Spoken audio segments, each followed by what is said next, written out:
Siamo tornati qui in diretta con un altro ospite della nostra Notte delle Idee, della nostra rassegna di interviste con i protagonisti dei panel, dei dibattiti, delle conferenze che punteggeranno questa serata. Abbiamo qui con noi, ecco, in questo esperimento culturale, Dario Cortellesi, il nostro mediatore, il nostro traduttore simultaneo dall'italiano al francese, perché il nostro ospite di oggi, per l'appunto Kevin Vessier, è un autore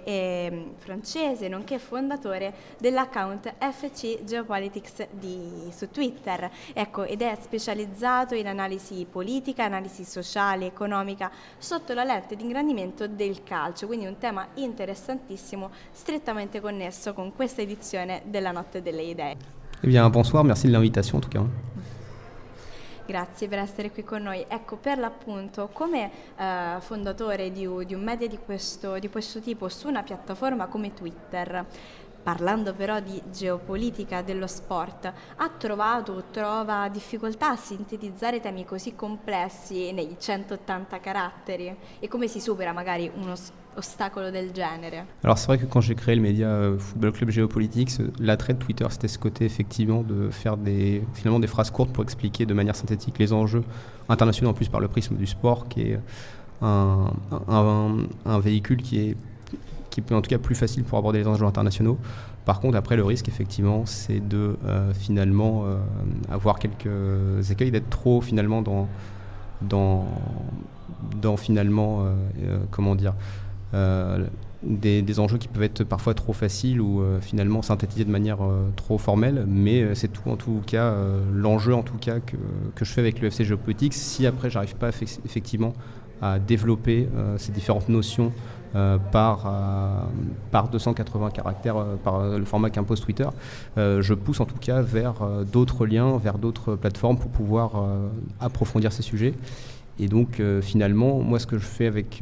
mon média FC Geopolitics, je ne me dis pas que je suis forcément expert sur tout, mais c'est en tout cas des portes ouvertes, c'est finalement des liens pour s'intéresser à un sujet en particulier. Et après, moi c'est finalement la première porte qu'on ouvre, et après on peut continuer à approfondir ces sujets sur d'autres thèmes. Questa forte attività mediatica ha portato il nostro ospite anche a essere un ospite di rilievo sui media tradizionali francesi, quindi ad avere un ruolo nel giornalismo proprio più tradizionale, con tantissime testate nazionali. Ecco, come i media tradizionali raccontano la geopolitica del calcio? Qual è la differenza tra i media digitali e la carta stampata magari? Alors, ce qui est intéressant avec Twitter, en tout cas pour le cas français, de ce que je peux parler, c'est que c'est quand même un réseau assez petit comparé à d'autres réseaux comme TikTok, Instagram ou même Facebook, et que finalement c'est un réseau où il y a beaucoup de journalistes, et que finalement ce qui a permis aussi que le FC Geopolitics via Twitter puisse grandir, c'est d'avoir réussi de mon côté à faire des connexions entre journalistes et ce réseau et ce compte qui parlait de géopolitique et de sport, parce que moi à l'origine quand je l'ai créé, c'est parce que je trouvais que les médias français ne parlaient pas assez de ces enjeux de sport et de relations internationales, ce que faisaient plus les médias finalement anglo-saxons. Et donc ça a permis en tout cas effectivement d'avoir des collaborations avec des médias, des mises en avant aussi, parce que vu que c'était une nouveauté et que il y a eu une progression assez rapide, c'est pour ça que ça a été en tout cas relayé. Par contre, après, au niveau du traitement de l'info, ce qui est intéressant avec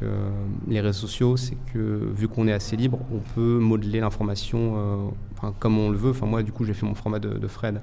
un format bien particulier qui après, du coup, c'est le public qui s'adaptait, alors que pour des médias traditionnels, finalement, il y a déjà des formats qui sont déjà calibrés. On voit qu'en tout cas les médias traditionnels commencent à se porter vers les nouveaux réseaux sociaux, mais que c'est encore une démarche très compliquée et que ça reste encore assez calibré par rapport à certains thèmes, et que moi maintenant quand on m'invite en tant qu'expert, mais très vite il y a toujours un enjeu un enjeu national, alors que moi finalement les enjeux que je traite c'est plus international, donc on essaie toujours de rebasculer vers une situation nationale en France,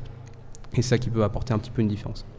Ed ecco, proprio su questo filone, su questo uscire dal nazionale, arrivare all'internazionale e soprattutto avere più libertà di commentare anche questioni non strettamente interne, mi viene in mente l'episodio del il Qatargate appunto, che ha visto una forte ingerenza della politica nello sport, una commissione di queste due realtà. Ecco, è un evento, diciamo,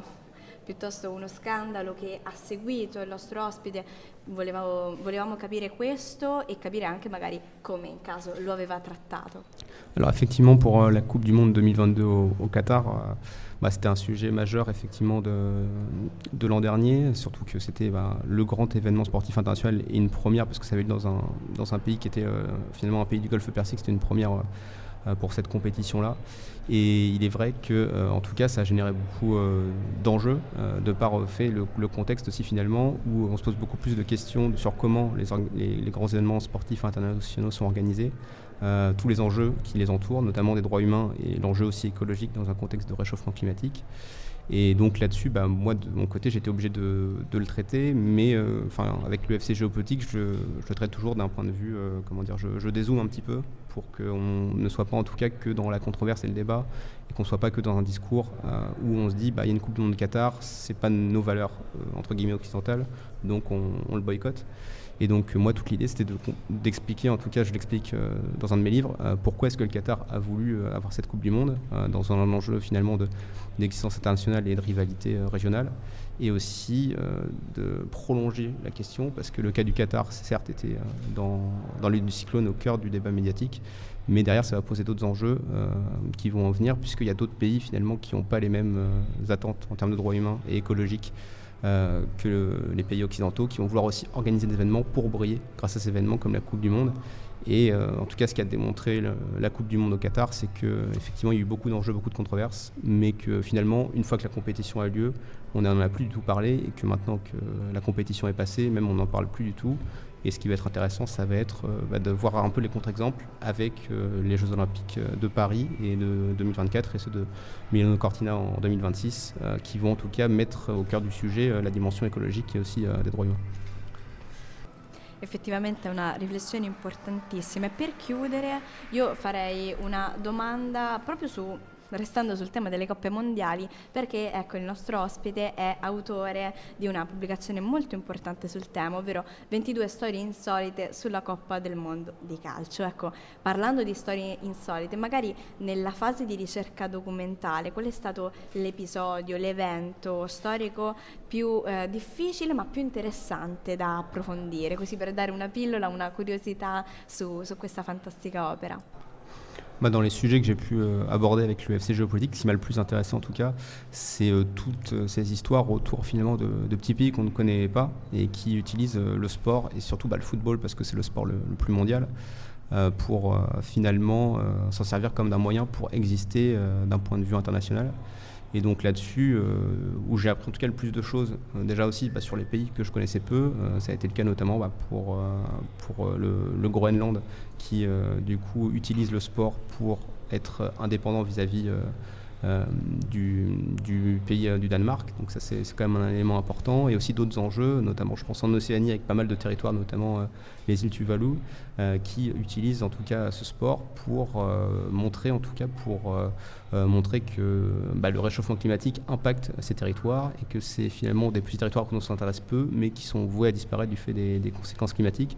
Et donc là-dessus, je trouve que c'est toujours un bon moyen de comprendre, en tout cas, puisque nous, finalement, France et Italie, on est comme des grosses nations de sport, et que nous, notre enjeu, c'est finalement d'avoir le plus de médailles possible, et aussi ces questions finalement de lien entre politique publique, sport et un peu l'héritage, alors que pour d'autres pays, finalement, l'enjeu, c'est plutôt finalement d'exister grâce au sport. Et ça le démontre en tout cas aussi avec les Jeux Olympiques d'hiver. Ça va être aussi le cas pour les Jeux Olympiques d'hiver de Milan Cortina, où on va voir qu'il y a pas mal de nations qui n'ont pas forcément de tradition de sport d'hiver qui vont être présents parce qu'il y a un enjeu en tout cas de représentation au niveau international grâce à des événements sportifs internationaux qui sont vus par des millions et des milliards de téléspectateurs.